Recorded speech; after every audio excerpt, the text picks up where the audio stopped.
¿Cómo están? Me vienen las semanas de exámenes. No nos vamos a ver por 2 semanas. Ustedes rindiendo, nosotros tomando exámenes.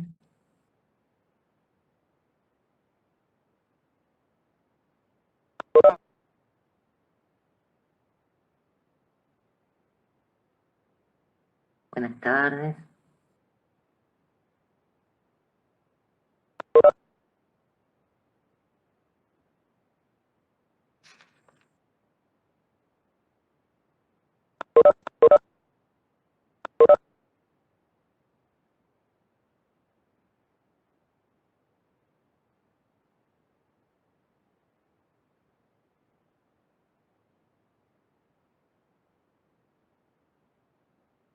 Tienen 2 semanas, entre el 18 y el 28 son las 2 semanas de exámenes que se dispusieron este año. Entonces nos volvemos a encontrar el martes 2 de junio.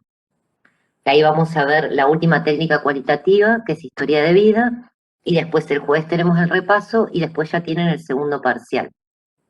El otro martes después que nos reincorporamos. Nos reincorporamos, tenemos una semana de clase con una técnica más y el repaso, y la siguiente tienen el segundo parcial. Y después ya nos queda el módulo 4, que es de presentación de los resultados y preparación del tercer parcial. Y ahí ya se termina la materia. Como ven, esta segunda parte fue mucho más rápida, más sencilla, menos carga teórica, se aliviana, ¿sí? Porque ya vamos hacia la parte práctica de taller de la materia. Así que hoy es la clase de entrevista. Vieron observación como técnica cualitativa, ahora ven entrevista, van a ver historia de vida después de ese receso de las 2 semanas de examen, repaso, segundo parcial. Luego, presentación de los resultados y preparación del tercer parcial. Así es el cronograma. Buenas noches, profesora. Mientras esperamos que unos minutitos que estén todos, alguna consulta, dudas. ¿Me escucha, ¿Cómo profesora? vamos? ¿Pudieron hacer las guías de lectura? ¿Vienen entendiendo esta parte? Hola, ¿me escucha, profesora? ¿Me escuchan? ¿Están por ahí? Hola, ¿me escucha? Hola, Pablo. No me escucha. Si no estuviera Pablo, yo creo que estoy como en una sesión de Medium, donde tengo que preguntar, ¿están ahí? ¿Están ahí? ¿Alguien me escucha? Yo la escucho bien yo y no escucho estoy una compañera ahí que está consultando. Perdón, yo tenía acá mal el auricular, perdón, de nuevo. Hola, ¿me escucha, profesora? Ahora sí, disculpa, decime, Silvia. Yo quería hacerle una consulta sobre el trabajo porque sinceramente estoy muy atrasada con el trabajo voluntario. Y tengo una Bien. duda sobre la última pregunta. Dice, ¿qué ejemplo se le ocurre de este tipo de estudios? No más de un párrafo. No entiendo. De Whitker, Ahí el está. primero, sí. ¿Qué tipos de estudios se te ocurre que se puedan hacer? ¿Se acuerdan que de acuerdo al problema de investigación podía corresponderse una corriente del derecho? Sí, Ejercitamos sí. eso en clase. Entonces, si tu problema de investigación es de tipo de regulación positiva de esa temática, cómo está regulado es más de la corriente positivista. ¿Te Ajá. acordás de la norma? Mientras que si tiene que ver con los valores o concepciones que hay detrás de, más con el naturalismo. Y Y si yo tiene que tengo que, ver y yo tengo que poner cómo un se aplica ejemplo. la realidad, es realismo.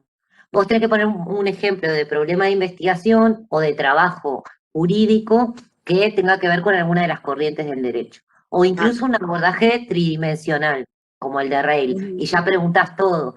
Por ejemplo, en el mismo problema estás preguntando cómo está regulado, qué ajá, valores hay detrás y cómo está sí. interpretado por los jueces. Y ahí tenés las 3 dimensiones. Bárbaro, bárbaro. Porque Cualquiera de más o esas menos, opciones es correcta. porque más o menos yo leía el material y lo entendía, pero cuando llegaba a esa parte, yo decía, Claro, no ay, se te ocurría cómo. la verdad que no, la verdad que estaba muy perdida Claro. en esa parte. O, por ejemplo, pensar, los estudios del derecho que hay, en general son dogmáticos, son positivistas, Ajá, entonces te pueden sonar, por ejemplo, en otra materia estás viendo, no sé, algún trabajo dogmático y te das cuenta, este es un ajá, estudio de tipo positivista, que son los más comunes. O quizás ves uno interdisciplinario, ves a alguien que hizo desde la filosofía del derecho, desde la sociología jurídica, podés mencionar un estudio que ya exista o podés mencionar un problema de investigación que vos plantearías y darte cuenta o identificar a qué corriente pertenece o si es un abordaje tridimensional. Cualquier ejemplo, así es bien amplio, que se te ocurra para ajá. aplicar lo que está en el texto, sirve. Está, No hay bárbaro. una Gracias. respuesta correcta, ¿sí? Está, No, por perfecto, nada. perfecto. No, gracias. ¿Alguna otra duda de las tareas voluntarias? ¿De lo que vamos hasta acá? En Hasta ahora contratos, claro. Sí, son 2 tareas voluntarias, ¿no? Está esta de Wilkin y hay otra más. creo que sí, se me confunden la cantidad de cursos que tengo. Pero ustedes tenían la de Whitker. Después tenían la de cualitativo, cuantitativo, el videíto de Ajá. 11 minutos, que es Pero de ¿qué hay este que hacer? módulo. ¿Qué hay que hacer con Tenés el que hacer, video? tienen que hacer una síntesis. Ahí está en la indicación de la consigna. Está, Una perfecto. síntesis de lo que ven, que es una profesora explicando lo que vimos teóricamente en la primera clase, toda la parte teórica de lo que distingue lo quali de lo quanti. Y Ahí después va. ya nos abocamos a ver una técnica quanti, que es la encuesta, y vamos a ver 3 cualitativas, que fue la observación de la clase pasada, la entrevista de hoy, y cuando volvamos de las 2 semanas de exámenes, la historia de vida. Y ahí cerramos. Ah, bárbaro, ¿Sí? porque yo quería, pero aproveché ahora a preguntarle porque después de, yo Claro. tengo un examen ahora, sinceramente, y después del examen ya quería sacarme las tareas de encima Ponerse porque al tengo día. todas las dudas. Claro. Está bárbaro, está Bueno, bárbaro. bárbaro. Acuérdense que esas tareas son para quienes necesitan sumar el puntito que le falte por cómo les fue en el primer parcial o por cómo les irá en el segundo. Las fechas de entrega son para después del segundo parcial, para que manejen eso, y tienen que hacer todas las tareas, ¿sí? Para que si todas las tareas están bien hechas y están aprobadas, ahí les suma el punto que les falta para aprobar o exonerar el curso, ¿sí? Bueno, bárbaro, bárbaro, profesora. Muchas gracias. No por nada. ¿Alguien más que tenga una consulta?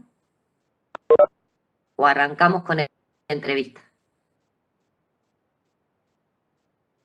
No, no, con un 3 ya estás en camino a exonerar. Mínimo 3 ya estás en camino a exonerar en el primer parcial, porque tenés que juntar un 6 de promedio en los 3 parciales, mínimo 3 en el primero, mínimo 6 en el último. Es decir, que no necesitas hacer la tarea. La podés hacer para sumar puntos, pero es sobre todo para los que sacaron 2, ¿sí? Después, si el resto la quiere hacer, claro. Pero yo las voy a corregir después de los 2 parciales, sobre todo para los casos que necesitan ese punto extra. ¿Sí? ¿Alguna otra duda? ¿Arrancamos? A ver. Bueno, ¿se acuerdan que dentro de lo cualitativo habíamos visto que estaba todo esto que les hablaba Maximiliano en la clase anterior, cuando les presentó la técnica de observación participante, que este paradigma que detrás tiene una concepción constructivista de la realidad o hermenéutico, ¿sí? Y la entrevista también pertenece a la misma línea, a diferencia de la encuesta cuantitativa que habíamos visto antes, ¿sí? Entonces tiene que ver con estas tradiciones de interpretación, de conocer los significados, por eso esta técnica es muy común, ¿sí? Quizás les resulte la más habitual, más que la observación, pero las dos suelen hacerse e incluso suelen complementarse. Tiene que ver con entrevistar a alguien, es una conversación, conocer la individualidad, los significados que esa persona atribuye al fenómeno que estamos estudiando, ver el mundo, diría Corbetta ahí en Batián y Cabrera, ver el mundo con sus ojos, enterarnos de qué están pensando, interpretando los propios protagonistas o los informantes calificados, las personas expertas en la materia, sobre ese fenómeno que yo quiero estudiar, que lo leí teóricamente y demás, pero después voy a campo, como decíamos que se le dice, a hacer las entrevistas y quiero encontrarme con esos actores, con esos informantes calificados, a ver qué piensan, para que me sumen más interpretaciones y más datos. En realidad datos es más cuantitativo, pero más información para interpretar, ¿sí? La diferencia con la técnica que vieron antes, con Maximiliano en la clase pasada de observación participante, es que no entramos y nos quedamos ahí prolongadamente con el grupo, registrando todo lo que vemos, haciendo un diario de campo de todo lo que pasa, ¿sí? En realidad vamos y hacemos una entrevista, podemos hacer varias a la misma persona, pero no estamos de manera tan permanente, de manera tan prolongada en el tiempo como en la observación. Pero por supuesto que son muy similares porque pertenecen a este mismo paradigma o abordaje cualitativo en esto de identificar la perspectiva de los actores, de lo que hablamos, y que tiene esta cercanía, esto que decíamos, los riesgos de subjetividad, de estar ahí, en lo que se dice contexto natural, donde se produce el fenómeno, ¿sí? Y incluso son muy complementarias, se suelen usar las dos. Hago observación, estoy ahí, y también hago entrevistas, ¿sí? Es una conversación. Técnicamente es una conversación. Ahora, con una serie de requisitos. La entrevista va a tener una pauta para dirigirnos al otro que está preestablecida. Depende del tipo de entrevista. Ahora lo vamos a ver. Vamos a seleccionar a quién, a quiénes. Está bajo un plan que tiene que ver con mi proyecto de investigación, bajo un marco teórico, bajo los objetivos, lo que yo me haya planteado antes. Responde a eso, no es de la nada, ¿sí? Y de acuerdo al tipo de entrevista que tengamos, tenemos protocolos o pautas distintas. Yo les voy a mostrar algunos ejemplos muy genéricos de distintos tipos y pautas de entrevistas. Acá tiene una definición de la entrevista de investigación, es por tanto una conversación entre dos personas. Eso parece como muy simple. Un entrevistador y un informante, se le dice a la otra persona. Dirigida, y acá es donde no es una conversación cualquiera del conocimiento cotidiano, sino que es una técnica para obtener un conocimiento científico, dirigida y registrada por el entrevistador con el propósito de favorecer la producción de un discurso conversacional, continuo y con una cierta línea argumental. No nos ponemos a hablar de cualquier cosa ni preguntamos cualquier cosa. No es fragmentado, no es segmentado, es precodificado y cerrado por ciertos cuestionarios, ¿sí? Del entrevistado sobre un tema definido en el marco de una investigación. Eso es lo que la diferencia de cualquier conversación que podemos tener en cualquier momento. La entrevista es pues una narración conversacional creada conjuntamente, y acá va lo cualitativo, ¿sí? Conjuntamente por el entrevistador y el entrevistado, que contiene un conjunto interrelacionado de estructuras que la definen como objeto de estudio, ¿sí? Acá una aclaración. Dentro del mismo manual de Battiani, y en otros también lo van a encontrar, para algunos autores, la encuesta cuantitativa, ¿se acuerdan ese cuestionario con preguntas cerradas, con variables cuantitativas, donde les decía, por ejemplo, creo que yo les mostré una que están haciendo unas colegas de Sociedad y Derecho sobre qué los motiva a estudiar? Entonces decía, edad de tanto a tanto, de tanto a tanto, de tanto a tanto, y ustedes tenían que marcar, o lo puede marcar también el encuestador, ¿sí? Después decía, ¿a qué carrera pertenece? Y tenían todas las opciones, precisas, exhaustivas, excluyentes, si era relaciones internacionales, si era abogacía y notariado, si era relaciones laborales y demás. Eso, encuesta con respuestas cerradas de tipo cuantitativo, para algunos autores es un tipo de entrevista, pero para otros, les diría que para la mayoría, no. ¿Por qué? Porque responden, ya lo dijimos, y no se confundan, a paradigmas diferentes. La encuesta es parte de una percepción cuantitativa. ¿Se acuerdan de la tradición positivista? Medir datos, codificarlo, cuantificarlo, usar la matemática, la probabilidad. Se gana en generalización, se preestablece la unidad de análisis, ¿se acuerdan? Para que sea representativa y se pueda generalizar a la población. Todas las características de lo cuantitativo están en la encuesta. Mientras que la entrevista es bien cualitativa, como la observación. Entonces es mucho más flexible el diseño, no se establece de antemano si yo voy a hacer 20 o 100 entrevistas, sino que lo voy viendo en el campo por una técnica que se llama de saturación, hasta que todos más o menos me van diciendo lo mismo y me van saturando las categorías, ¿sí? Y tiene otra perspectiva, porque la entrevista no le doy las respuestas preestablecidas de una manera que lo marque y yo después lo codifique numéricamente, sino que estoy preguntando cuestiones más interpretativas. Entonces, esta es una aclaración.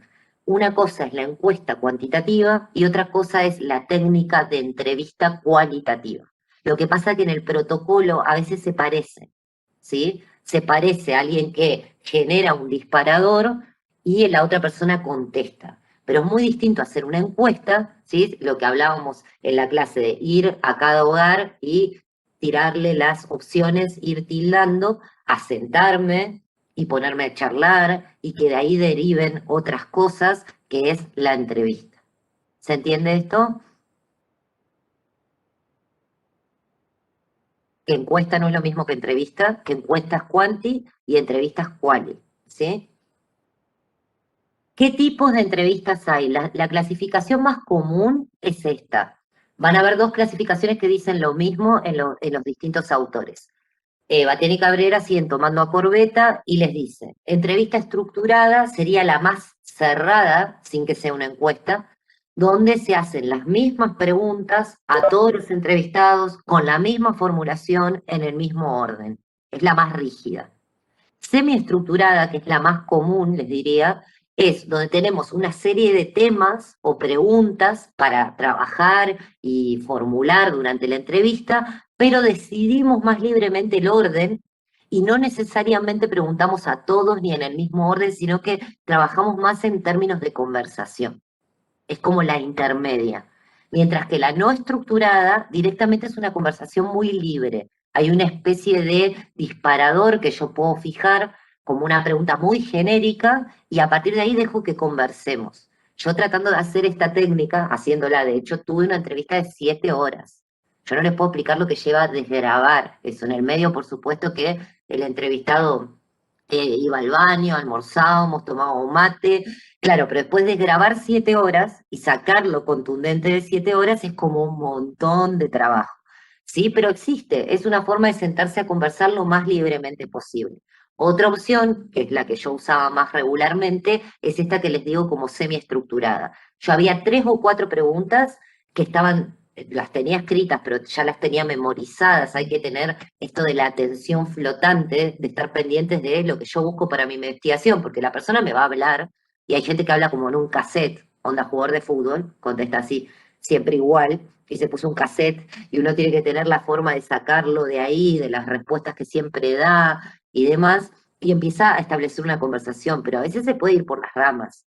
Entonces, hay 3 o 4 preguntas que yo sabía que tenían que estar en algún momento y las hacía en algún momento de la entrevista. No necesariamente a todos en el mismo orden, pero yo sabía, por ejemplo, sobre identidad, sobre el proceso de reforma constitucional, sobre el concepto de descolonización, sobre el principio de complementariedad que les hablaba el otro día, sobre los principios normativos de la reforma, tenía que preguntar a todos en algún momento de la entrevista, ¿sí? Entonces, esas son como las distintas modalidades. ¿De qué depende que yo elija una forma de entrevistar u otra? Bueno, tiene que ver más con los objetivos de la investigación, ¿sí? O las características del fenómeno que estoy estudiando. Si es un fenómeno muy nuevo, probablemente yo tienda a hacer una entrevista no estructurada, bien abierta, para conversar. Si es un fenómeno que lleva años ya y está muy estudiado, puedo quizás hacer una entrevista más cerrada, más estructurada. Eso se ve, de hecho se testean en el campo, por eso les digo que yo probé a hacer la abierta como probé a hacer la semiestructurada. Después me resultó más la semiestructurada y me quedé con eso, ¿sí? Esto tiene lo cualitativo, que en el campo vamos probando y podemos reformular, ¿sí? A diferencia de lo cuantitativo, que ya habíamos preparado la encuesta y hacemos esa encuesta para todo el mundo en el mismo orden y no la podemos cambiar más, ¿sí? Al contrario de la encuesta por cuestionario, los métodos de entrevista se caracterizan por un contacto directo, ¿sí? Entre el investigador y los interlocutores que se sientan a conversar y con una dirección más débil, porque yo no tengo un protocolo con respuestas preestablecidas. Tengo un par de preguntas disparadoras, ¿sí? Hay un intercambio donde yo tengo que tratar de facilitar que la persona se exprese, puedo tener problemas de reactividad, que es que la persona me conteste sí, no, es un problemón, porque como les digo que tuve la de 7 horas, tuve la de 15 minutos, que es que la persona realmente se ve que no, que por más que me dijo que sí y me dio autorización, no quería que lo entrevistara. Entonces me terminó contestando sí, no, y muy cortito cada pregunta, no pude sacar mucho de esa entrevista y eso tiene que ver con que también sucede, ¿sí? Tengo que facilitar que la persona sea auténtica, ¿sí? Que me diga la verdad, no lo que yo quiero escuchar, ni lo que la persona cree que quiero escuchar. y también tratar de alcanzar cierta profundidad en la entrevista sobre lo que estamos hablando, ¿sí? Esto de la atención flotante o la atención constante, ¿qué busco yo? Eso tiene que ver con mi problema, mi marco teórico, mis objetivos, si hay hipótesis, mi hipótesis, ¿sí? Tengo que ir siguiendo la pauta, que como les digo, la tengo escrita, pero la tengo en la cabeza, para poder repreguntar si apareció algo interesante. Ah, eso que dijo recién, ¿qué significa para usted? ¿Cómo lo entiende usted? Ah, y estar constantemente en eso, ¿sí? Trayendo y llevando de alguna manera la conversación o reencauzándola a lo que me interesa para la investigación. No, sí, podés cortar, porque si no lo cortás, hay entrevistados que si no los cortás, yo me acuerdo, y eso es muy común entre los abogados. Yo me acuerdo cuando entrevistaba abogados, sobre todo a los que les gusta hablar mucho, y los que están acostumbrados, algunos eran mezcla de asesores, abogados y políticos, no había manera. O sea, hablan, quizás durante 20 minutos seguidos. Si uno en el medio no dice, no hace una pausa, no reencausa o no repregunta, tiene un monólogo de 1 hora y media. Entonces sí, ahí hay un respeto y hay una atención para ver lo que sale, pero también hay una interferencia o una intervención, porque si no, hay gente que puede hablar 1 hora y media sin esperar que haya reciprocidad. Es casi un monólogo, acostumbrado como a dar una especie de conferencia, ¿no? Sobre el tema, pues son expertos en el tema. Entonces empiezan como si estuvieran en un congreso y están en una entrevista, en una conversación. Entonces uno tiene que frenar y decir, bueno, en general, como todo tiene un protocolo, es bueno, doctor, pero ¿qué le parece tal cosa? Y como uno va interviniendo, si no, no tendría sentido, ¿sí? Además, siempre te dan el libro o te recomiendan un link donde están ellos hablando en una conferencia, en un video, y sería lo mismo. No tiene sentido en sí la entrevista, ¿sí? Y acá las variantes que le muestran Kivi Campenou son las mismas que nombraba Corbetta en Batián y Cabrera, pero con otros nombres, pero es lo mismo. La semidirigida sería la semiestructurada, la que estaba en el medio, que yo les contaba que es la más común, que no es ni enteramente abierta ni completamente cerrada en cantidad de preguntas. Hay una serie de preguntas guías, que no todas son obligatorias, ni en el mismo orden a todos los sujetos, que está centrada en los objetivos y es la más común. La cerrada o estructurada es cuando yo predetermino una serie de preguntas precisas, hago 11, 15 preguntas y a todos les voy a hacer la misma en el mismo orden. Es lo mismo que la misma clasificación que vimos recién con los otros autores, ¿sí? La diferencia con una encuesta es que el tipo de pregunta no tiene respuestas de tipo cerrada ni con variables de tipo cuantitativo, pero esta se parece bastante, la entrevista estructurada o cerrada. Y la abierta es esta que les digo que es como, tiene una pregunta o algo como disparador y es la más conversacional. No hay guión de referencia, es un tema, es algo como muy flexible. Esta clasificación es igual a esta, si la miran, solo que está en otro orden. Pero ven, estructurada, que sería la cerrada, semiestructurada, que es la intermedia, no estructurada sería la abierta. Y acá los otros autores la tienen así, semidirigida, semiestructurada, la del medio, cerrada, estructurada, abierta o no estructurada. Es la misma clasificación, solo que en dos autores diferentes, como para reforzar. Es la clasificación más común. ¿Voy bien o voy muy rápido? Creo que estoy hablando a una velocidad, estoy como muy emocionada. Paro, voy más despacito. ¿Vamos bien? ¿Me escuchan bien? Bárbaro. Bueno, entonces, es conveniente cuando tiene que ver con, como decíamos, con las técnicas cualitativas, esto tienen todas mucho en común. Es una técnica conveniente para un tipo de trabajo de investigación que tengan que ver con los sentidos, después van a ver un ejemplo, que los actores le dan a sus propias prácticas o al fenómeno investigado o a la experiencia, los valores, el análisis que ellos tienen, las interpretaciones que ellos tienen, bien hermenéutico, bien beberiano, bien constructivista, para analizar un problema preciso, ¿sí? Para ver cómo funcionó, qué relaciones estaban involucradas, para reconstruir un acontecimiento que pasó en el pasado, a diferencia de la observación que es en el momento, yo con la entrevista puedo lograr hablar, charlar y sacar información de algo que pasó antes, ¿sí? Aunque yo no haya estado ahí. Entonces no pude hacer la observación, pero sí puedo hacer la entrevista, ¿sí? Porque en la voz, en el relato, de los actores está la memoria de la experiencia. Y ahí la puedo mezclar incluso con análisis documental, si hay documentos de ese pasado y demás. Estas técnicas se combinan, ¿sí? Ventajas, hay una profundidad que ganamos, como en toda técnica cualitativa, en el análisis del fenómeno, ¿sí? Del acontecimiento, de la experiencia, hay mayor flexibilidad que cualquier otra técnica cuantitativa, que permite recoger la narración, el lenguaje, las categorías que los propios actores rescatan del fenómeno, y los límites, como le decía Maximiliano, la otra cara de la misma moneda, es que requiere cierta formación del investigador o del entrevistador para controlar lo que hablamos recién, cómo se recopila esa información, cómo se hace esa entrevista, ¿sí? Con esta herramienta. No podemos asumir que las personas van a hablar de manera espontánea, no podemos asumir que están diciendo la verdad, ni podemos asumir que va a haber una neutralidad en esa conversación. Y es lo que hablamos del control de la subjetividad, cómo controlamos todo esto. Hay una tensión y un control en este intercambio y en cada contexto. Y esto no está en ningún manual. Esto se aprende haciéndolo y se aprende toda la vida, porque uno puede llevar 10 años entrevistando y cometer un error garrafal. Una profesora contaba este ejemplo que es tremendo. Estaba trabajando hace años en poblaciones vulnerables y pobreza, y no sé, se relajó, ese día estaba cansada, no sé qué quiso indagar, y en el medio de la conversación metió una pregunta de las espontáneas, de las que no estaban en la pauta, como suele pasar, y le preguntó a la persona, ¿qué se siente ser pobre? Horror, horrible. ¿Por qué esa pregunta está mal? Imagínense, uno viene charlando con la persona, indagando sobre el fenómeno de vulnerabilidad. ¿Se acuerdan lo que vimos en ética? Sí. Muy posiblemente la persona no pueda sentirse pobre o no sepa responderle porque capaz que ni conoce su naturaleza o la razón por la que lo investigan. Primero eso, además que la persona en general se identifica más como clase media más allá del nivel de ingreso que tenga, porque lo de pobreza es relativo a muchas cuestiones. Pero además es muy agresiva la pregunta, muy agresiva. Muy Si uno agresivo, va puede de lastimar el otro. afuera, claro, es muy estigmatizante, ¿sí?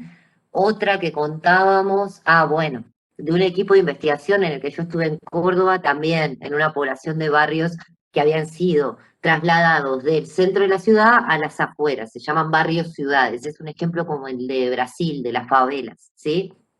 De la teoría de las broken windows, de tolerancia cero de Estados Unidos, de Giuliani. Bueno, esto es un tema de urbanización que retira a la población que vivía en villas, se les dice allá, favelas en Brasil, hacia la periferia de la ciudad, y con eso se generan un montón de inconvenientes y dinámicas nuevas y demás. Y uno de los miembros del equipo que estaba entrevistando, que también tenía experiencia, empezó a extraer información habían mezclado los barrios y lamentablemente mezclaron barrios que se detestaban entre sí y generaron más violencia.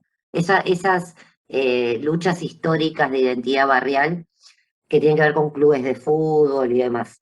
Y los juntaron en estos mismos complejos. Entonces se había generado, y empezó a hablar con unos, y cuando fue a hablar con los otros les trajo información de los que habían hablado los otros. Y generó un problema en el barrio. Ahí vamos a lo de la ética nuevamente. Generó un conflicto que no tiene por qué ni de ninguna manera generar una investigación. ¿Se acuerdan del cuidado de la información sensible que hablábamos siempre? Bueno, a todo eso hay que estar atentos siempre y hay miles de ejemplos, por eso les decía, que esto de, igual que lo de asumir que te están diciendo la verdad y tener que complementarlo con si realmente es así, o lo de la espontaneidad, esto de que a veces uno llega y tiene la mejor predisposición en la comunidad o en el grupo que está trabajando y a veces no, y hay que respetar esa cuestión reactiva de que te dijeron que sí, pero al final se nota en la actitud que no quiere, entonces apago el grabador y me voy, no fuerzo la situación. Y eso pasa durante toda la vida del investigador. Que haya experiencia no garantiza que no se sigan cometiendo errores. Entonces, esto que dice acá de la formación del investigador es un poco relativo, porque entrevistar se vuelve una práctica que con los años no necesariamente asegura que no se cometan errores de ese tipo. ¿Sí? Esto para que lo tengan en cuenta. Quizás la primera entrevista que ustedes están haciendo en su vida la hacen impecable, y logran una gran relación y una gran conversación y un montón de información y una relación lo más horizontal posible, cuidada, auténtica, espontánea, y les puede salir a la primera, ¿sí? Y no necesariamente quien nunca haya hecho entrevistas está condicionado a ser un mal entrevistador y quien la haya hecho durante 20 años es el mejor, ¿sí? Yo voy a relativizar un poco esta parte en la práctica, ¿sí? Entonces, recordemos en esto lo que vimos en ética, en el primer módulo, en Santi, todo lo que puede haberse involucrado en aplicando esta técnica de entrevista, ¿sí? Primero, notificar que estamos siendo parte de una investigación sin necesariamente decir qué investigamos o qué estamos buscando porque vamos a sesgar la respuesta. Yo digo, yo estoy haciendo un trabajo de tesis doctoral para la universidad y estoy trabajando este tema, pero no digo, yo quiero descubrir qué es lo que hay de las categorías que ustedes asumen que hay detrás del principio de complementariedad y con qué valores normativos lo relacionan, porque condiciono, ¿sí? O directamente, yo quiero saber si le gustó o no le gustó la reforma constitucional. Distinto es preguntarle cómo percibe, qué ventajas y limitaciones, y de ahí sacar la información. Pero en esto de la elaboración de las preguntas no hay que sesgar el sesgo de confirmación, la respuesta. Que sean autorizadas, yo no puedo no pedir permiso, esconder el grabador. ¿Se acuerdan que había tipos de investigación que por ser sobre temas clandestinos no estaban autorizados y hay todo un problema de ética con defender ese tipo de investigación, pero si no, no se podrían hacer, ¿sí? La devolución, esto que no hacen muchos investigadores, que es volver al lugar o enviar por carta, por mail, los resultados, mostrarle la entrevista transcripta y decirle, ¿hay algo que quieras sacar? ¿Sí? Esto es parte de la ética, porque la persona nos está dando la información con la que nosotros vamos a trabajar. Lo mínimo es que nos haya autorizado y que le hagamos una devolución de lo que transcribimos y de los resultados de nuestra investigación. Esto que les decía, cómo tratamos la información sensible, cuando la persona nos dice algo que lo puede perjudicar o puede generar un conflicto en su familia, en el grupo, eso no se pone, y si es imprescindible para la investigación, se pone de forma anónima para que no sea identificada la persona, ¿sí? El respeto, la prioridad de los derechos de los entrevistados. Si hay algo que pueda vulnerar sus derechos humanos, sus derechos fundamentales, no lo uso, porque mi investigación no está por encima. ¿Se acuerdan de los dilemas que planteaba Santi? Mi investigación de ninguna manera puede estar por encima de una comunidad o de una persona, en nombre de la ciencia. Ella les decía, se han cometido horrores en investigación en base a ese principio de lo estoy haciendo por la ciencia, entonces puedo avasallar los derechos de las personas involucradas en esta investigación. No, ¿sí? Y otra cuestión importante era esto de preestablecer o pensar antes de hacer las entrevistas, pensando en ese grupo, pensando en esas personas que yo voy a entrevistar, qué posibles daños yo podría ocasionar para prevenirlo de antemano. Además de en el momento estar atentos a que no suceda nada de eso, ¿sí? ¿Con qué método se complementa la entrevista? Bueno, con la observación participante que vieron con Maximiliano, sin dudas. Y si no, la técnica de entrevista en sí está muy relacionada con el análisis de contenido de los discursos, porque ¿qué hago yo después con la entrevista? La desgrabo, la transcribo y voy a analizar el discurso, los conceptos, las palabras que están ahí en base a la teoría, a las categorías que yo tengo, a lo que me dijeron. Entonces se complementa con un análisis que puede ser toda una cuestión semiótica directa de toda la cuestión técnica del discurso o más amplia de contenido de discurso. Pero si yo lo que estoy apostando es esta técnica, probablemente lo que haga con esta técnica es analizar el contenido del discurso, ¿sí? Con todo lo que yo ya traigo, más lo que emerge de la conversación. A veces una categoría teórica que yo traía del marco teórico, ¿se acuerdan de las etapas de la revisión de antecedentes? Me aparece literal, por una de las personas me lo dice tal cual, ¿sí? Mientras que otras veces me puede decir algo diferente y contrarrestarme la teoría, y esto permite reformular y profundizar teorías, o me puede aparecer una categoría nueva que yo no tuve en cuenta porque no estaba en la literatura previa y me aparece porque los propios actores me la brindan, ¿sí? Pasa mucho y es la riqueza de esta técnica. ¿Hasta acá vamos bien?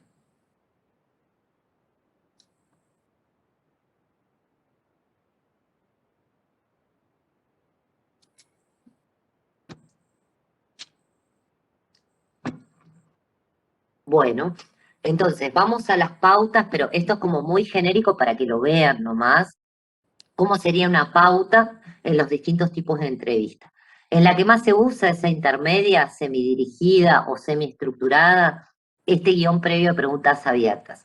Pone fecha, lugar, nombre del entrevistador, si son varios entrevistadores, nombre del entrevistado y un ejemplo, ¿no? De un par de preguntas que yo las voy a tener en la atención flotante en la cabeza y en algún momento de la entrevista, no necesariamente a todos en el mismo orden, yo quiero preguntar, porque es parte de mis objetivos, y acá está muy amplio, no está definido el programa de investigación, entonces no está puesto, pero supongamos que es el nuevo código de procedimiento penal.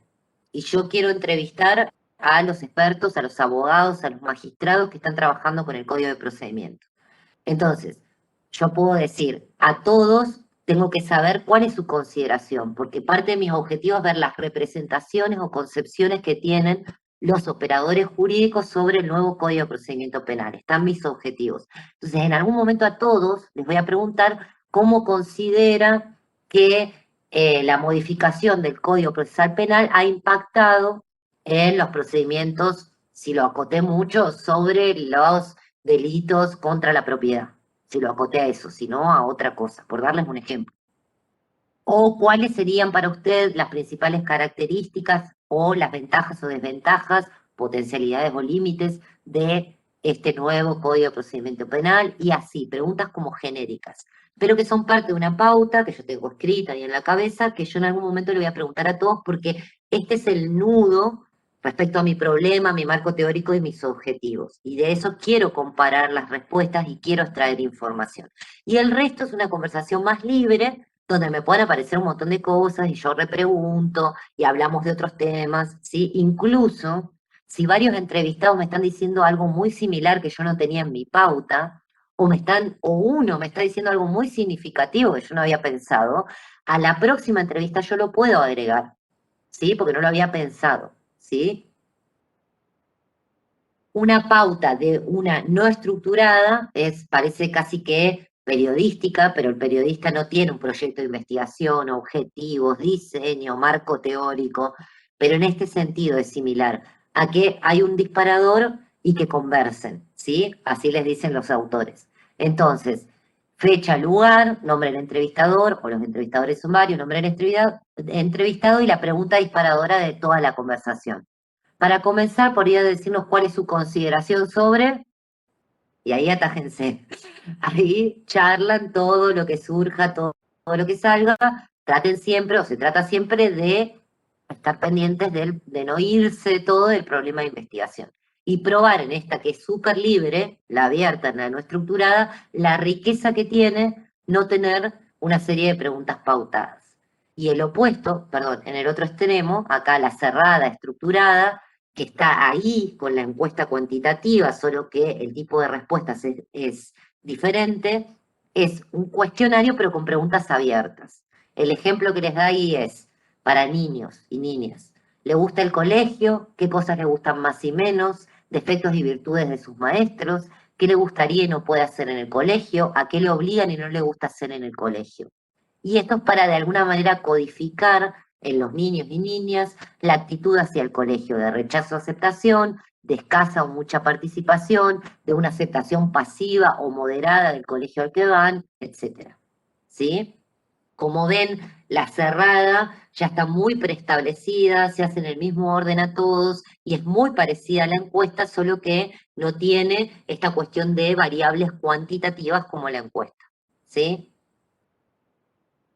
Y esto es muy importante. Junto a la entrevista, como en la observación participante, se lleva una especie de diario, ¿sí? No es solamente estar con el grabador o se puede hacer con una filmación, aunque la cámara suele ser, depende el actor o el tipo de actores que vayan a entrevistar, pero actores como sujetos me refiero. Pero el tema de la cámara a veces es más invasivo y lo más común hasta el día de hoy suele ser el grabador. Bueno, ahora se hacen por Zoom, hasta se hacen por videollamada o WhatsApp, o se puede mandar por mail también y que la persona escriba, pero ahí está como más condicionado, es más también un monólogo, porque no está como el diálogo, ¿no? Pero mientras, cuando yo estoy ahí entrevistando, también durante y sobre todo en la práctica posteriormente, como en la observación, yo anoto algunas cosas que pasaron en la entrevista para darle contexto y no olvidarme, porque si yo llevo 35 entrevistas, por ahí me olvido de algunas particularidades que surgieron con ese individuo, con ese sujeto, con ese actor en particular. Ahí puedo recordar qué día, qué fecha, qué lugar, quién fue el entrevistado, aunque esté en la grabación, ¿sí? También puedo anotar lenguaje no verbal. En un momento la persona se sintió incómoda, en un momento sintió frío, como si fuera una observación, ¿sí? También puedo anotar el contexto, se escuchaba mucho ruido, quizás haya partes de la grabación que no se oigan bien, o cuestiones que sean significativas, ahí sí, para mi problema de investigación. Y puedo decir, creo que escuché en una parte una respuesta a la pregunta tal o una parte de la conversación donde dijo algo sobre, por decirles algo, el derecho al trabajo que me sirve de acuerdo a mis objetivos, o que se parece a mi hipótesis, o que se parece al marco teórico de tal autor. Entonces ya me lo anoto para no olvidarme, para no dejarlo para el momento de la transcripción y el análisis, ¿sí? Esto en general no figura en las tesis o figura en el anexo, pero le sirve al investigador después para redactar los resultados y presentarlos. Este diario de campo. Ayuda a sistematizar, a recordar y algunas veces ayuda en la interpretación, en el análisis. ¿Sí? ¿Hasta acá vamos bien?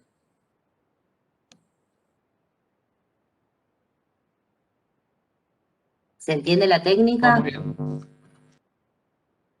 Sí, profe. Sí. Porque miren que no queda mucho más. Les traje extractos de las entrevistas que yo hice que tienen que ver con el derecho. Podría haber elegido muchas más, pero les traje las de Bolivia del proceso de asamblea constituyente. Y ahí dice, el resaltado es propio, pero yo se lo saqué a que había resaltado para que hagan el ejercicio ustedes de análisis de discurso. De lo que me están contando de qué es el proceso constituyente, les voy a leer varias, ¿sí? Que yo seleccioné en una grilla de temáticas para sacar algunas conclusiones. Si bien ustedes no tienen el marco teórico de la tesis ni nada, como abogados y futuros abogados o notarios, va a haber un montón de cosas que les llamen la atención, como qué interpretarían o qué les llama la atención de esto, ¿sí? Les leo. El resaltado acá es el que ustedes quieran, ¿sí? Esta es a un están todas anónimas, ¿sí? Está la identificación institucional, la fecha, pero no está quién es con nombre y apellido, ¿sí? Un consultor financiero, director de una empresa estatal de petróleo en Bolivia, sobre el proceso de asamblea constituyente que cambió la constitución de Bolivia, que llevó 3 años con mucha conflictividad social, para darles contexto. Creían que esto era posible y creían que la gente campesina iba a entrar y los iba a avasallar, que les iban a quitar sus casas, que les iban a quitar sus mujeres, que les iba, eso es que interrumpe y sigue, que iba a ser una barbarie. Yo creo que ya se ha pateado el tablero, ¿no? No te olvides que todas las leyes emergían de grupos de poder que decían, yo pongo plata, me das plata, pero tú aquí va el derecho. Es literal, como lo dice la persona. ¿Qué resaltarían de esa partecita? Vamos a hacerlo con cada una, así se pone más divertido. Si no les tengo que leer, son 9 extractos de solo una partecita, de una categoría, ¿sí? ¿Pero qué les llama la atención? Él está hablando de que en el contexto de la asamblea creían que la gente campesina iba a entrar y los iba a avasallar, que les iban a quitar sus casas, que les iban a quitar sus mujeres. Esto parece gracioso, pero salió en los medios de comunicación. Que iba a ser una barbarie, miren la palabra que aparece acá. Yo creo que ya se ha pateado el tablero, otra frase y concepto fuerte.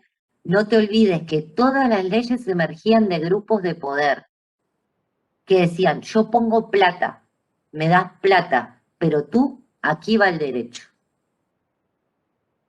¿Qué pueden decir de esto? No hay una respuesta correcta, ¿eh? ¿Qué les llama la atención de esto? ¿Qué A mí me llama la concepción? atención los preconceptos que hay, ¿no? Esas cosas Bien, que creían que les iba a pasar, como unos exacto. prejuicios Creían muy fuertes. muy fuerte sobre qué sector. Muy bien, Natalia. ¿Sobre qué sector? en particular.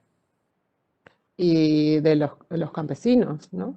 Claro, lo dice literal, que la gente campesina, que eran los que estaban participando, los indígenas, a veces se les dice indígenas por una cuestión étnica o campesinos por una cuestión con la relación con la tierra y el trabajo, pero en indígena, campesino, indígena, originario, perdón, en Bolivia, campesino, indígena, originario va junto. De hecho, los derechos en la Constitución están así, indígena, originario, campesino, como si fuera un mismo sujeto, ¿sí? Entonces, por un lado nos puede llamar la atención lo que decía Natalia, todos estos prejuicios de lo que creían que la nueva Constitución iba a traer, que esta gente, la gente campesina, les iba a hacer.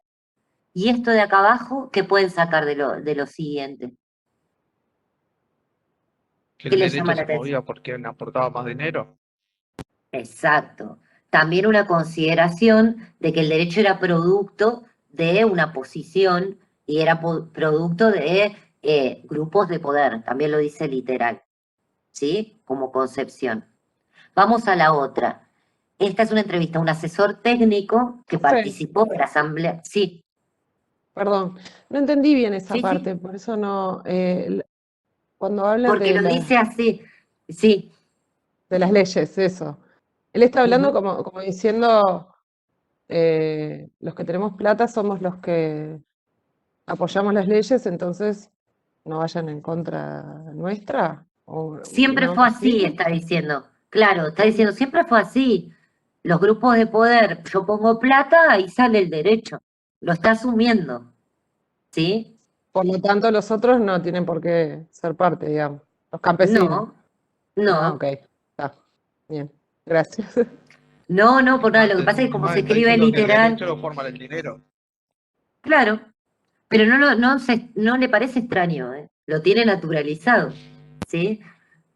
Entonces, la siguiente, por ejemplo, es un asesor que participó como asesor de la Asamblea Constituyente y que en la actualidad era legislador, allá se llama asambleísta, de la Asamblea Legislativa. La Asamblea Legislativa es el Congreso, pero la versión boliviana, se llama Asamblea Legislativa.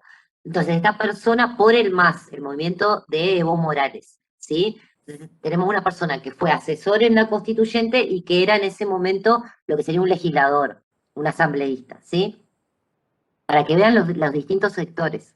Hemos hecho investigación bibliográfica en Bolivia desde el año 1826.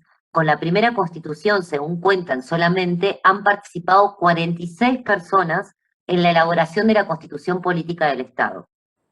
¿Quiénes eran esos? Los senadores y diputados. Entonces acomodaban, el gobierno que entraba acomodaba a su conveniencia. La gente salía así, como hormigas de sus casas. Acá está cambiando de tema. La movilización en todo Bolivia, aquí en el centro, en las calles, en las carreteras, bloqueos, lo han paralizado totalmente a Bolivia.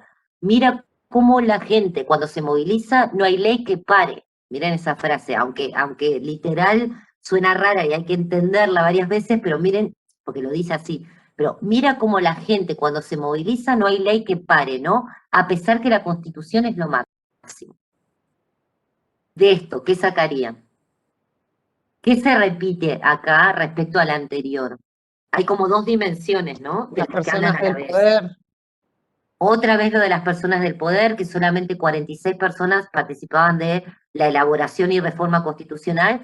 ¿Y quiénes son los de como hormigas de las casas, la movilización, han paralizado Bolivia, no hay ley que lo frene? Sí, sí, Pablo. Yo entiendo que no saben dónde está el centro de poder. Piensa que el poder está en un sector poderoso con dinero, que póngase quien sea, y no que el verdadero poder del Estado está en el pueblo, de En disponer las ese leyes momento, en beneficio del en ese momento, y esta es la parte teórica que venía a contextualizar esto, que ustedes no la saben y lo están deduciendo bien, es que el contexto de la reforma constitucional hizo que por primera vez se replantee la participación popular y se vuelva a la idea de soberanía, que es la que tenemos, ¿no? Las leyes emanan de la voluntad del pueblo, tienen que representar el interés del pueblo, pero parece que eso se había olvidado. Entonces, por primera vez se pone de manifiesto estas dos dimensiones, que las leyes hay que reconocer que por mucho tiempo o parte de las leyes fueron producto de un sector de poder, pero que de repente hay un montón de gente en la calle, un montón de gente campesina, indígena, que paraliza todo y que exige y da otro fundamento al derecho, ¿sí? Y todos los relevamientos bibliográficos hablan de que lo que tiene de particular, por eso es el nuevo constitucionalismo latinoamericano, Bolivia y Ecuador, es que esas reformas estuvieron plagadas de movilización y protesta, a diferencia de las reformas que conocemos el resto, que son reformas donde los asambleístas o el Congreso sesiona de manera tranquila. Acá no, estaba toda la gente en la calle y afuera de la constituyente, y algunos campesinos habían llegado a ser votados como asambleístas. Entonces tenían un tipo de participación y presión muy particular. Por eso se generaron las reformas que se generaron, ¿sí? Vamos con otro, una dirigente sindical. También llegó a ser asambleísta constituyente, porque se eligieron, y entre ellos hubo dirigentes que llegaron a ser asambleístas. De la Federación de Mujeres Campesinas Bartolina Sisa, que son mujeres indígenas campesinas. Senadora, además, y secretaria de Relaciones Internacionales. Dice, este proceso de cambio no es regalo de nadie, es un costo de vida, de vidas, de ríos de sangre que han corrido, pero sin embargo esto es una tarea para poder seguir profundizando el proceso de cambio. Los logros que hemos tenido muchísimos, hemos tenido la Constitución Política del Estado, elaborado por nuestras bases, elaborado y aprobado por el pueblo indígena soberano con su voto. Aunque 18 veces hicieron la Constitución Política, pero nunca habíamos participado.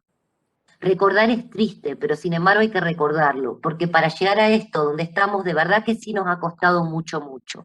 Cómo hemos sufrido, cómo hemos llegado para poder llegar y tener un presidente a favor de nosotros. Obviamente, ella estaba en ese momento, miren, en el año 2012, dentro de lo que era la corriente del MAS. Después hubo algunas organizaciones indígenas que se desprendieron por críticas, pero en este momento sí, ¿sí?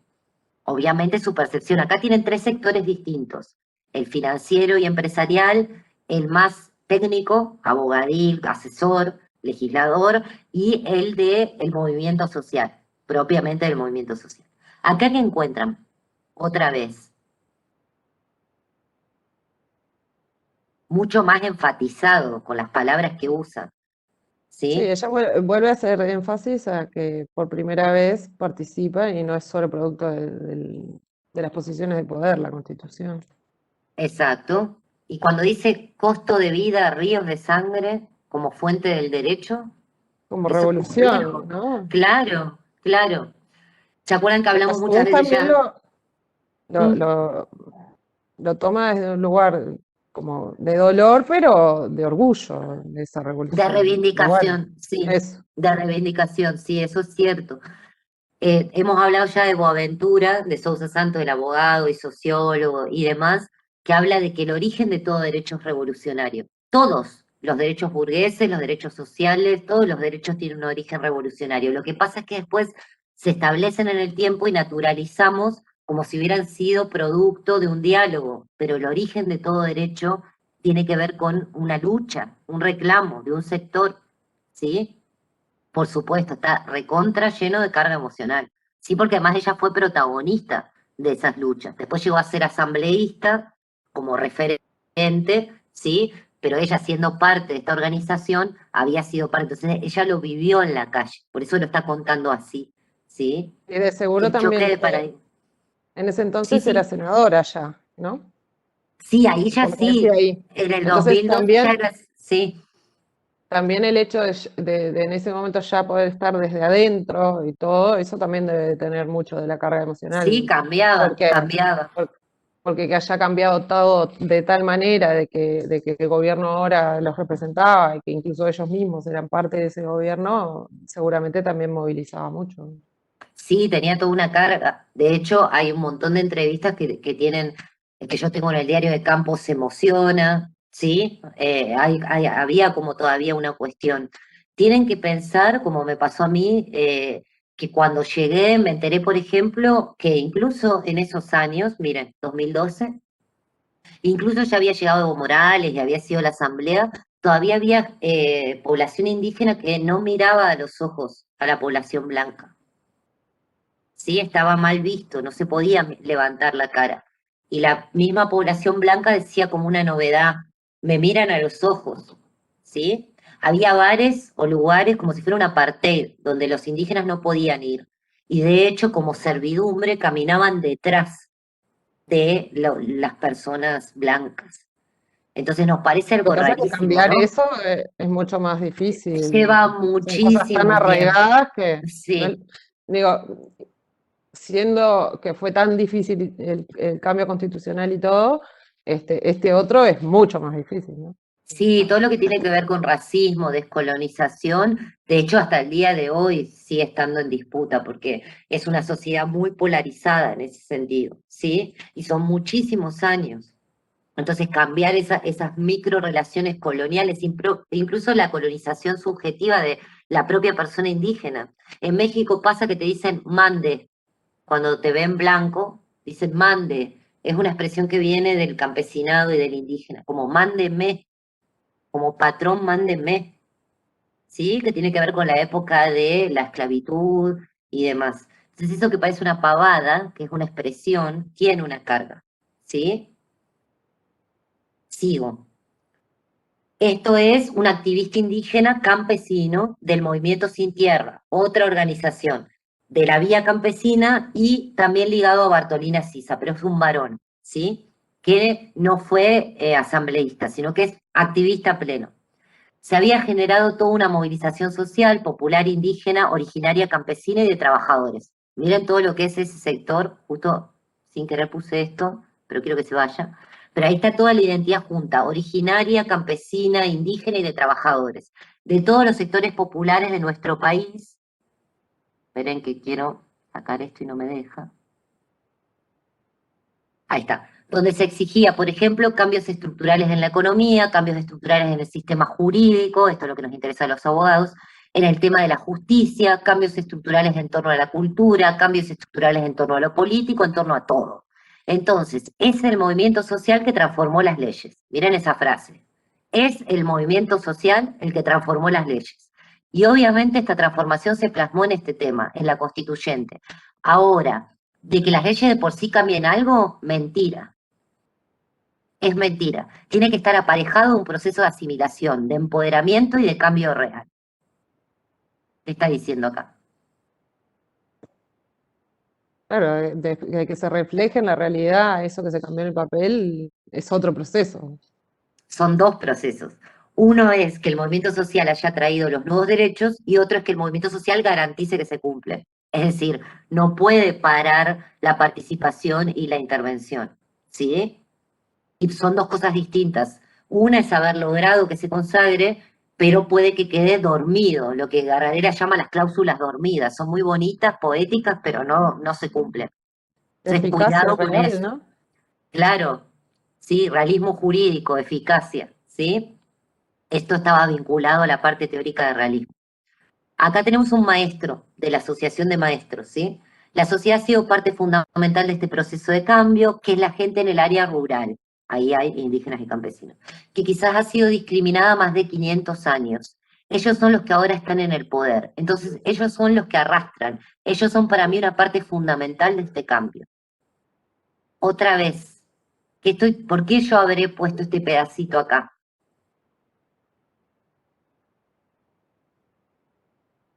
¿Qué muestra del Yo lo- proceso de la constituyente esto? Sí, Natalia. no, lo que me quedé pensando es que un poco reflejaba lo que hablábamos recién, ¿no? Sí, De que el movimiento hubiese llegado al poder, les daba otro peso, otra presencia, por supuesto, ¿no? sí, como que el cambio no sería posible sin este actor. Esta es la parte para identificar quiénes fueron los actores protagonistas del proceso, que ya aparecieron varias veces, como campesinos, indígenas, trabajadores o gente del área rural, con distintas identificaciones, pero se están refiriendo al mismo sector. ¿Sí? Acá También se tenemos, identifica no solo como la revolución, vamos a decir, de la parte legal, sino también que lo identifica como motor de la sociedad. de Le da todo un el cambio valor mucho social. más allá de revolución. Sí, sí, de todo Son cambio como social. la clase media que Sí, siempre lleva a la revolución. claro. En este caso, ni siquiera correspondería económicamente a clase media, porque es un sector bastante bajo, pero sí como sector movilizante de la sociedad, ¿sí? Por el tipo de También es composición que tiene Bolivia. Bolivia tiene un 80 y pico por ciento de población campesina indígena, ¿sí? Muy mayoritaria. También es Sí, interesante que este actor no es propiamente del movimiento y que, no, que por y eso que lo lo valore de puse. esa manera.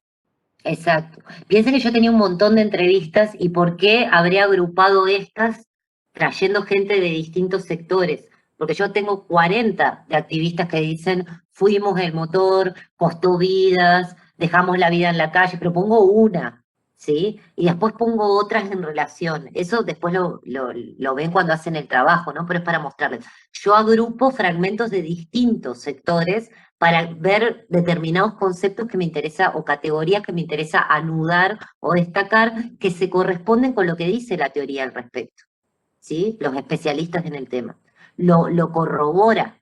Las entrevistas corroboran lo que ya los intelectuales decían sobre el proceso, ¿sí? Y agregan más cosas o enfatizan más cosas. Acá tenemos un intelectual directamente, un docente universitario, ¿sí? Que también es dirigente de un semanario, periodista y demás. Dice, superaba la lógica bastante conservadora que hay en la mayor parte de los abogados, palo para acá, para nuestro gremio, ¿no? O sea que tratan de construir la realidad desde el hecho jurídico, seríamos nosotros los abogados, cuando en realidad el hecho jurídico debería ser más bien la expresión de la realidad. Aquí había una realidad política que lo que estaba pidiendo es resolver una deuda, ya no solo de 20 años de neoliberalismo, sino de más de 180 de colonialidad en el poder. ¿Qué está diciendo ahí sobre el derecho y sobre la lucha? Y que tiene que ser un reflejo del derecho de lo que el pueblo está solicitando de alguna ¿O manera. con cuál parte de las que vimos antes se relaciona o es similar esta percepción? Con varias en realidad, de las que están, por eso están anudadas. Lo que les estoy haciendo es un ejercicio difícil, porque ustedes no tienen el marco teórico y demás, pero igual lo están deduciendo bien, ¿sí? Es para que vean un ejemplo, ¿sí? Pero ven que aparece esto de la colonialidad del poder otra vez, que el derecho parecía pertenecerle a un sector, que en realidad lo que movilizó al derecho nuevo tenía que ver con el movimiento social, y esto del realismo jurídico. Lo dice literal, aunque no sea abogado y no se da cuenta. Construir Sí, la también habla de realidad, la deuda, ¿no? De la claro, habla de realidad. una deuda histórica, sí. Sí, Natalia, seguí. No, me queda eso del tema de la deuda como también reivindicando, ¿no? Que todo lo que se tenía, esa visión más negativa, incluso del primero que leímos que hablaba tan mal de ese sector, que eso tenía que terminar. Sí, lo dice así. Pero fíjense, de esta frase sería una definición de realismo jurídico escandinavo o estadounidense literal, solo que él no sabe y lo está diciendo. Dice, los abogados tratan de construir la realidad desde el hecho jurídico, es decir, desde la norma positivista, cuando en realidad el hecho jurídico debería ser más bien la expresión de la realidad. Eso es realismo, es la corriente que vieron como realismo, ¿sí? Entonces miren cómo a veces en una expresión de una conversación aparece la teoría, ¿sí? Acá otro, para que vean otro ejemplo, otro asambleísta constituyente del Movimiento Sin Miedo, que era como una alianza del MAS, que después fue asambleísta departamental y que después el Movimiento Sin Miedo se opuso al MAS, como una fracción opositora, ¿sí? Y dice, la Asamblea Constituyente en términos sociales fundamentalmente ha sido la síntesis de lo que representa Bolivia en términos sociales, evidentemente en términos políticos también. En aquel momento se tenía conciencia que estábamos en un proceso de transformación, en un proceso de cambio, en donde todo aquello que no fuese adecuado a la realidad de nuestro país también está sujeto a una modificación en la medida que se vaya implementando la nueva Constitución, que recoge un proyecto de país que ha sido planteado desde las organizaciones, desde la ciudadanía misma. ¿Ven cómo se insiste? Otro actor vuelve a decir más con palabras similares, agregando otras cosas, pero sobre la misma caracterización de lo que implicó la constituyente. un reflejo de la realidad, algo que trajo el cambio social, algo que venía de las organizaciones, movimientos sociales, sector agrario. Era imposible ¿Sí? seguir negando, ¿no? Sí, Ese a esa sector altura sí. Sí, piensen que Bolivia llegó a tener un presidente que no solo no hablaba aymara o quechua, que como les digo, entre todos, que son las etnias más grandes, pero entre las 36 etnias que hay reconocidas en Bolivia son el 80% de la población. Ese presidente que tuvo en la época que lo destituye la movilización popular, no solo no hablaba ninguna lengua originaria, sino que no hablaba castellano, hablaba en inglés. O sea, no tenía nada que ver en su cultura con lo que era el pueblo indígena. Bolivia tiene ese contraste, ¿sí? Por eso es bastante fascinante de estudiar. Por muchos años no había tenido una representación política de lo que era su pueblo real. Y Bolivia es lo más latinoamericano. Si hay algo que es latinoamericano, si quieren buscar la raíz y el corazón de Latinoamérica, está ahí lo que más subsiste de la Latinoamérica precolonial, ¿no? Y sin embargo, también ha caído en modelos de representación que no tenían mucho que ver con su realidad. Por eso todo el tiempo hablan de realismo, ¿no? Y y por esa finalmente, misma no, necesidad, ¿no? De, de- con- de vivir esa realidad tan en realidad jurídica, en realidad tan distante de lo que era en los hechos. Entonces, de lo que es, es en los hechos, exacto. claro, eh, como que esa necesidad era tan latente que Que por eso debe explotó. estar también en sus discursos tan arraigado, porque deben haber Sí, luchado contra, claro, son años de lucha, de crítica a la mirada colonial. En el pluralismo jurídico esto se llama críticamente la crítica del trasplante jurídico o a la colonialidad del derecho, que es sociedades así muy étnicas que toman el modelo europeo como si su población fuera homogénea y no conciben una forma plural. Por ejemplo, Estado plurinacional, por ejemplo, formas comunitarias de democracia o de economía, y al no estar representando a la verdadera población se produce un choque de interlegalidades, se le llama, ¿sí? De las legalidades propias que tenía la población más las que vino con la colonización, que se les implanta, por decirlo, como arriba, y se produce un sincretismo entre esas dos culturas, pero no necesariamente conviven armónicamente. A veces la cultura original puja, y esto no solo pasa en América Latina, pasa en Asia, en África, en la propia Europa, Europa del Este, que puja por defender la legalidad que ya tiene, sus usos y costumbres, sus formas de vida, ¿sí? Esto se conoce como pluralismo jurídico, como crítica al trasplante jurídico, a la colonialidad del derecho, por eso algunas figuras no funcionan. Si uno va a Bolivia y quiere implantar algunas figuras anglosajonas, piensen, cómo choca. Lo mismo sucedería al revés. Si uno quiere implantar una forma latina a algún país anglosajón, quizás no haya forma de encajar, porque culturalmente no tienen que ver. Porque el derecho comete a veces este error de pensar de manera universal, homogénea. Y el derecho debería ser a veces un poco más particular de cada lugar. Si respondiera a un derecho de abajo hacia arriba, un derecho que emerge de la realidad. ¿Sí? Acá voy a leer. Uy, vuelvo, perdón. Ese era el último, pero ahí lo leemos. Sí, es recontra interesante. Esto lo van a encontrar como pluralismo jurídico, como multiculturalismo. Hay un montón de autores, si les interesa, me escriben y les paso. Sobre y como interlegalidad, como interseccionalidad dentro del campo del derecho, ¿no? Van a encontrar esto.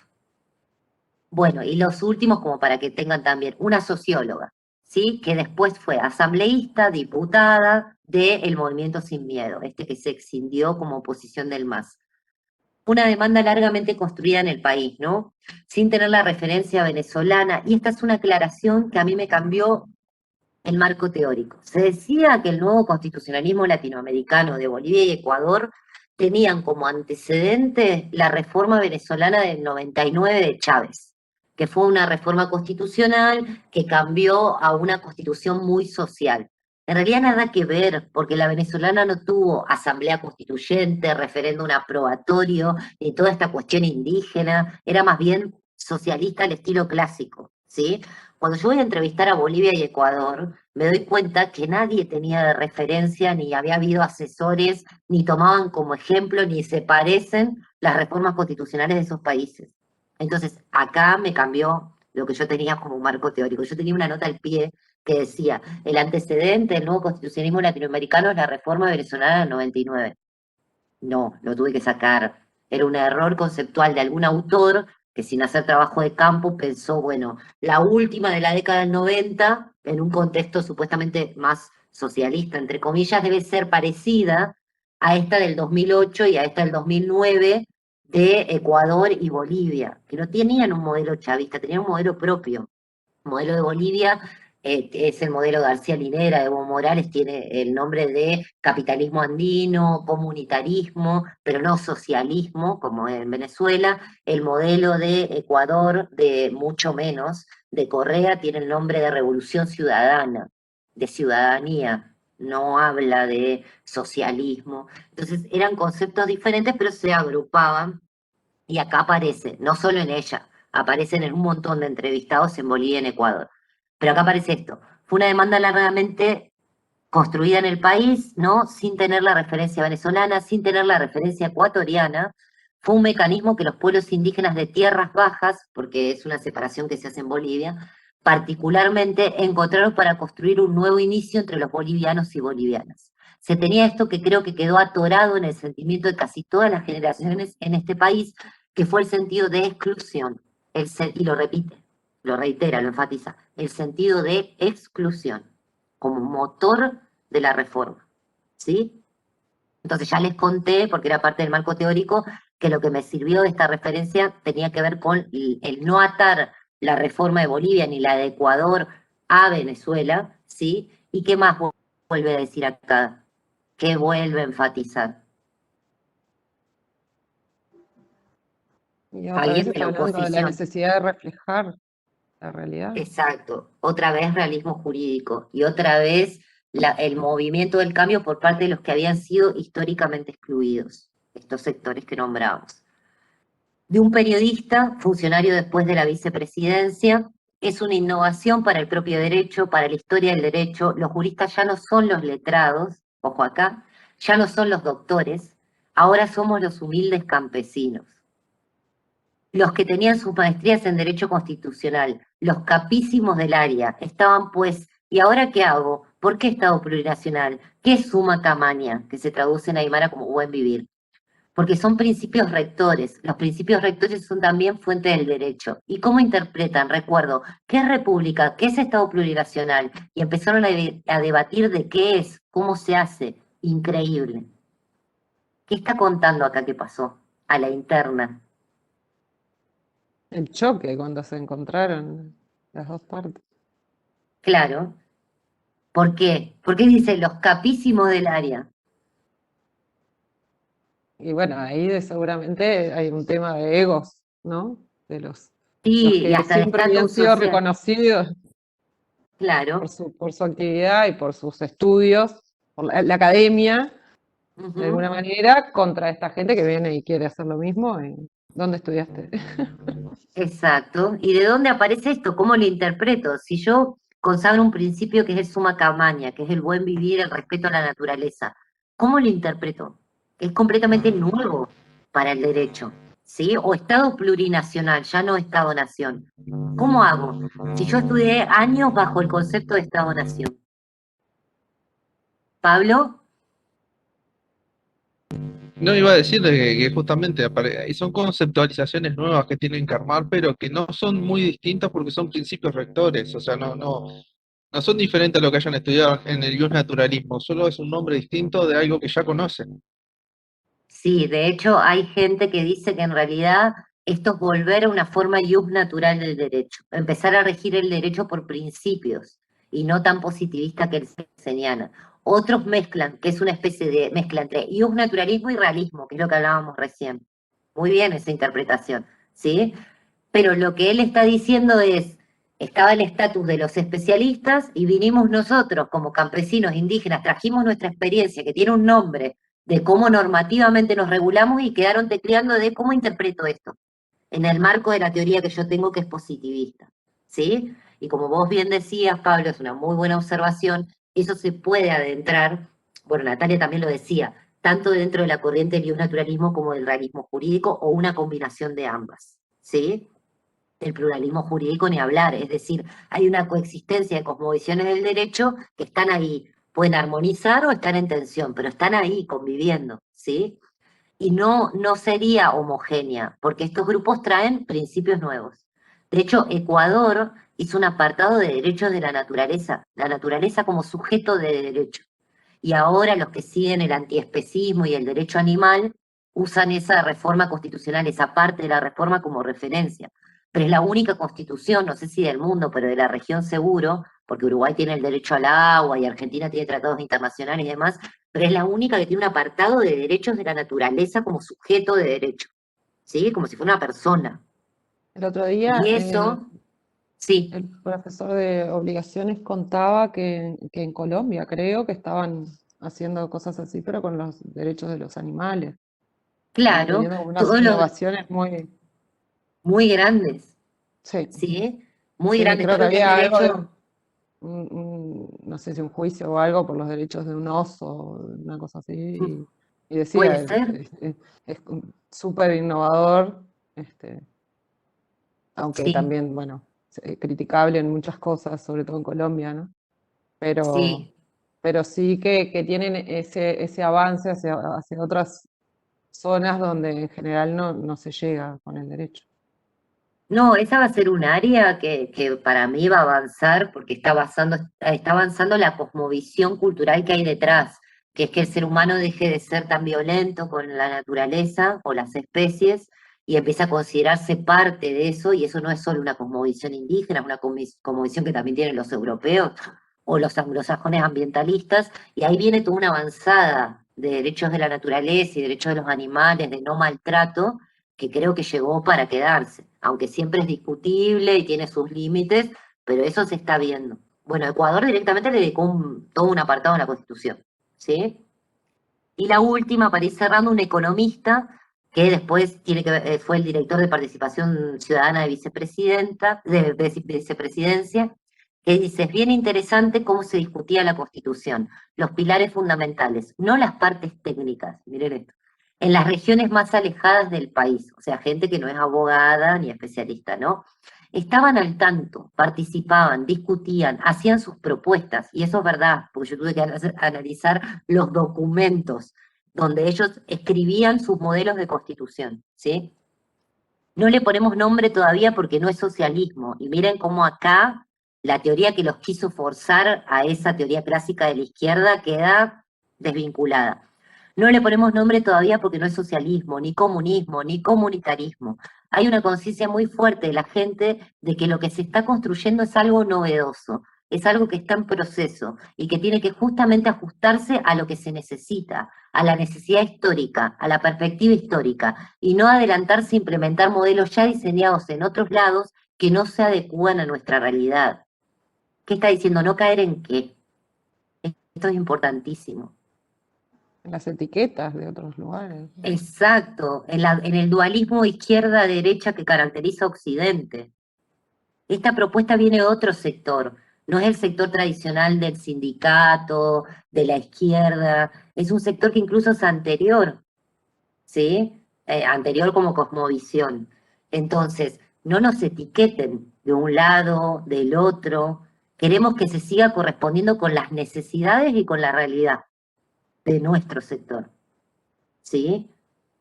Y esto también me tiró para atrás un par de autores que yo había puesto de la revisión de antecedentes que forzaban un poquito para el lado de lo que querían que el movimiento representara, ¿no? Lamentablemente pasa también. Por eso sirve hacer entrevista y trabajo de campo para chequear qué tal y qué está pasando y qué piensan los actores de eso. Les quería mostrar esto porque me parece interesante con un ejemplo práctico de algo que está vinculado al derecho, de nociones que quizás nos hacen pensar cosas nuevas, ¿sí? De toda la riqueza que puede tener una entrevista como técnica. ¿Hay dudas, preguntas? Muy interesante, profe, gracias. No, gracias a ustedes por estar ahí, son poquitos, pero ahí están leales. Sí, Pablo. ¿Qué? Que se entendió correctamente, que estuvo muy buena, aparte de ver la participación y como decía el coso, tiene una carga mucho más allá la entrevista personal, que capaz que en una entrevista estructurada no se puede ver. Claro, ni en una estructurada ni en una encuesta que sería cuantitativa, no saldría nada de esto. Cuantitativa, Imagínense, exactamente. claro, si yo le pregunto en una encuesta cuantitativa, ¿qué le pareció la constituyente? Bien, muy bien, mal, muy mal. No sabe, no contesta. Me hubiera parecido algo de todo esto, de estas expresiones costó sangre, colonialidad del poder, son todas expresiones fuertes, ¿sí? Que se usan para vincularlas con lo teórico, para descartar lo teórico, para profundizarlo, para crear nueva teoría. ¿Sí? Claro, en la visión general te perdés de mucho que a la hora de escribirlo es necesario para entender en sí el problema que estás El fenómeno, atendiendo, que querés resolver, exacto. Acuérdense que el lo fenómeno. cualitativo vamos en profundidad al fenómeno, con los actores que lo protagonizaron o que son especialistas en eso. ¿Sí? Perdemos la capacidad de generalizar y de hacer matemática y probabilística como en lo cuantitativo, porque eso pasó en Bolivia o pasó en Ecuador. Yo no puedo decir que lo mismo va a pasar en otro lugar, pero sí puedo explicar mucho más en profundidad y aparece la riqueza de todas estas categorías. ¿Sí? Dudas, consultas, gracias a los que estuvieron participando, intercambiando ahí.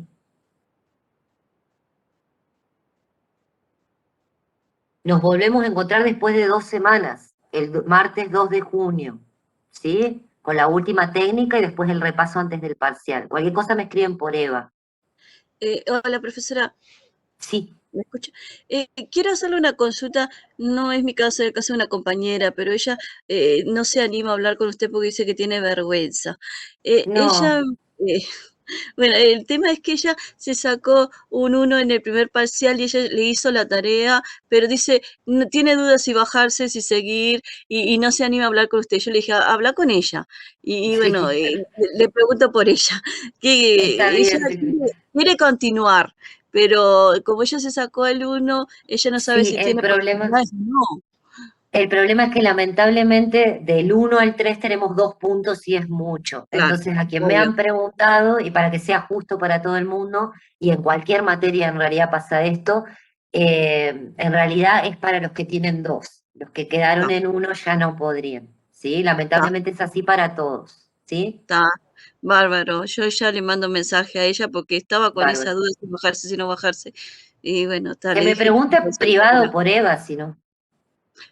ella dice que le preguntó a usted, pero no sé, parece que no le contestó o no sé.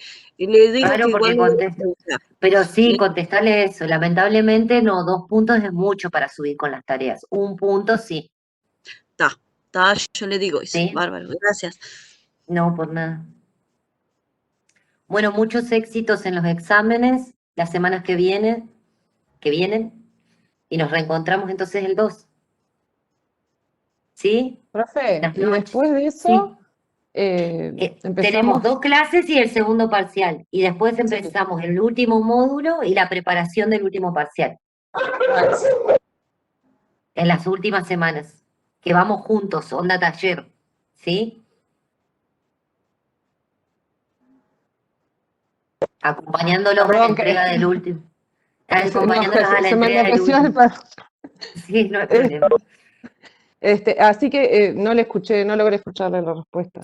No, ¿A te qué? decía que tenemos 2 clases después de estas 2 semanas de examen y tenemos el segundo parcial. Y después Sí, tenemos el módulo 4 de cómo presentar resultados y la preparación, que son un par de semanas, que vamos juntos, estilo taller, vamos juntos Para preparando el la proyecto. entrega del proyecto del tercer parcial. Sí, Está genial. Buenísimo. Gracias, profe. bien. Buenas noches. Cualquier cosa me escriben, buenas noches. Nos reencontramos el 2 de junio, ¿sí?